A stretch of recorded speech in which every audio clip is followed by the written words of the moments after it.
তো গণতন্ত্রের বিরুদ্ধে ছিলাম, এখনো আছি, মৃত্যু পর্যন্ত থাকবো ইনশাআল্লাহ।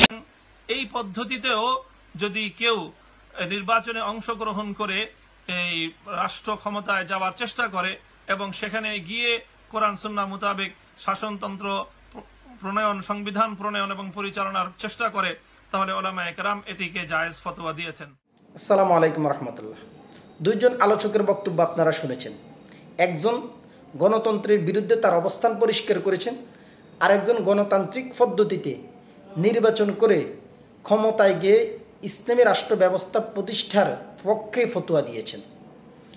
দর্শক, আজকের এই কন্টেন্টটা তৈরি শাইখ আলী হাসান ওসামাকে কেন্দ্র করে।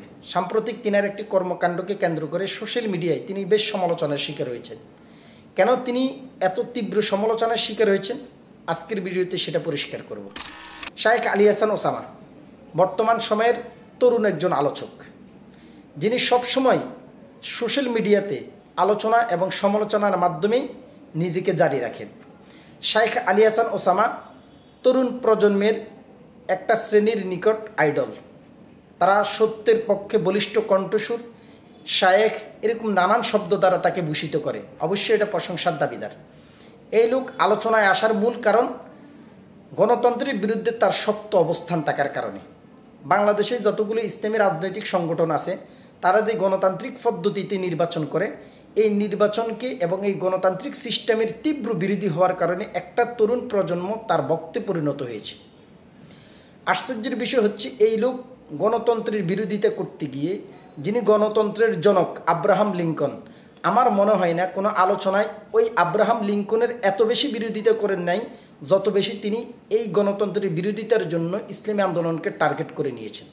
গণতন্ত্রের বিরোধিতা করতে গিয়ে তিনি ইসলামী আন্দোলন বাংলাদেশ এবং ইসলামী আন্দোলন বাংলাদেশের আমির নায়েবে আমিরকে টার্গেটে পরিণত করেছেন।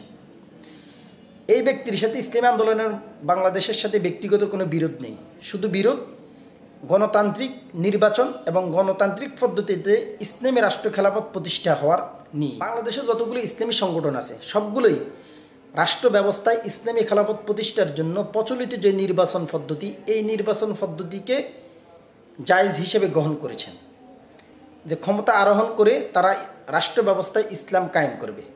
এই পদ্ধতি বা চিন্তা চেতনায় হয়তো পার্থক্য থাকতে পারে, কিন্তু গণতন্ত্রের বিরোধিতা করতে গিয়ে শাইখ আলী হাসান ওসামা সব সময় ইসলামী আন্দোলন বাংলাদেশকে টার্গেট করে নিয়েছেন। অথচ এদেশে খেলাফত আন্দোলন, খেলাফত মজলিস, জমিয়তে উলামা ইসলাম, নেজামে ইসলাম পার্টি, খেলাফত আন্দোলন সহ অসংখ্য ইসলামিক দল এই গণতান্ত্রিক নির্বাচনে অংশগ্রহণ করে এবং ক্ষমতার জন্য, সিটের জন্য আপ্রাণ লড়াই করে। কিন্তু কোনো ব্যক্তির বিরুদ্ধে তার অবস্থান নেই, কোনো ব্যক্তিকে মুরব্বি মানতেও তার অসুবিধা নেই। কিন্তু আপত্তিটা শুধুমাত্র ইসলামী আন্দোলন বাংলাদেশ কেন গণতান্ত্রিক পদ্ধতিতে নির্বাচন করবে।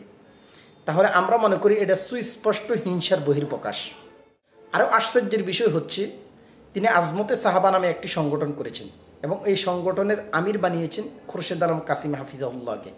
অথচ এই খোরশেদ আলম কাসিমে হাফিজাউল্লাহ একটা গণতান্ত্রিক দলের সদস্য। মিডিয়ায় বর্তমানে আলী হাসান ওসামা সমালোচিত হওয়ার অন্যতম কারণ হচ্ছে, যেই ব্যক্তি গণতান্ত্রিক পদ্ধতিতে নির্বাচন করা বা গণতান্ত্রিক সিস্টেমে সংগঠন পরিচালনা করার তীব্র বিরোধী ছিল, ওই ব্যক্তি কিভাবে একটা গণতান্ত্রিক দলের সদস্য ফরম পূরণ করে ওই দলের অন্তর্ভুক্ত হন। তাহলে এতদিন ইসলামী আন্দোলন বাংলাদেশকে টার্গেট করে যেই বিরোধিতার তীর তাদের দিকে ছুঁড়েছেন, নিশ্চিত এটা তার পূর্ব পরিকল্পিত এবং হিংসার বহিঃপ্রকাশ। যতগুলো ইসলামী সংগঠন আছে, কোনো সংগঠন গণতন্ত্রকে জায়েজ বলেন না, বরং ইসলাম একটি পূর্ণাঙ্গ জীবন ব্যবস্থা। রাষ্ট্র পরিচালনার জন্য, রাষ্ট্রপ্রধান নির্বাচন করার জন্য ইসলামের মধ্যে এর চেয়ে উত্তম পদ্ধতি রয়েছে। তারপরও কেন গণতান্ত্রিক সিস্টেমে যাচ্ছেন? কারণ বর্তমান ভূ রাজনীতি বা বিশ্ব রাজনীতি যে পদ্ধতি, যে ক্যাটাগরিতে চলে, যদি আমাকে ইসলামের সাথে সাংঘর্ষিক না হয়, ইসলামের সাথে সাংঘর্ষিক না হয় এমন বিষয়কে যদি আমি মেনে নিয়ে ইসলামী রাষ্ট্র ব্যবস্থা প্রতিষ্ঠা করা বা ইসলামী খেলাফত প্রতিষ্ঠার জন্য চেষ্টা করতে পারি, তাহলে সেটা তো মন্দের কিছু নয়। যদি এর চেয়ে উত্তম কোনো পদ্ধতির মাধ্যমে খেলাফত প্রতিষ্ঠা করা যায়, তাহলে অবশ্যই সেটা উম্মতের জন্য কল্যাণকর হবে। কিন্তু যদি ওই পদ্ধতি আমার সামনে উপস্থিত না থেকে বা আমার ভৌগোলিক দৃষ্টিকোণ থেকে আমার রাষ্ট্র কাঠামোর সাথে ওই জিনিসটা সামঞ্জস্যপূর্ণ না হয়, তাহলে আমাকে ইসলামের সাথে সাংঘর্ষিক নয় এমন একটি পদ্ধতিতে অবলম্বন করে রাষ্ট্র ব্যবস্থায় অতিষ্ঠ হয়ে রাষ্ট্র ব্যবস্থায় ইসলাম কায়েম করা আমার জন্য কর্তব্য এবং দায়িত্ব। কিন্তু এরা এতদিন রাজনীতি করে নাই, রাজনীতির বাহিরে ছিল, সংগঠন করে নাই, সংগঠনের বাহিরে ছিল। বাহিরে থেকে ইসলামী আন্দোলন বাংলাদেশকে শুধুমাত্র টার্গেট করে এত তীব্র বিরোধিতা করেছেন, পান থেকে চুন খসলেই তারা ইসলামী আন্দোলন বাংলাদেশের বিরুদ্ধে অবস্থান নিতেন।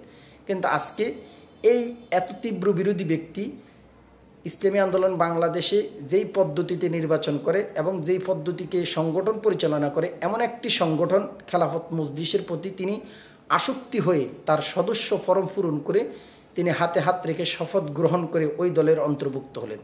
তাহলে এতদিন কেন ইসলামী আন্দোলন বাংলাদেশকে টার্গেট করে বা এদেশের ইসলামের রাজনীতিকে কুণ্ঠাসা করার জন্য এবং ইসলামী রাজনীতিকে ইহুদি খ্রিস্টানদের টার্গেটে পরিণত করার জন্য এত তীব্র বিরোধিতা করলেন? শাইখ আলী হাসান ওসাবার মতো বর্তমানে এখনও যারা ওলামায়ে কেরামের এই ইসলামী রাজনীতির যে সিস্টেম, এই সিস্টেমের তীব্র বিরোধী, তাদেরকে আমরা বলবো সহনীয় পর্যায়ে আসেন।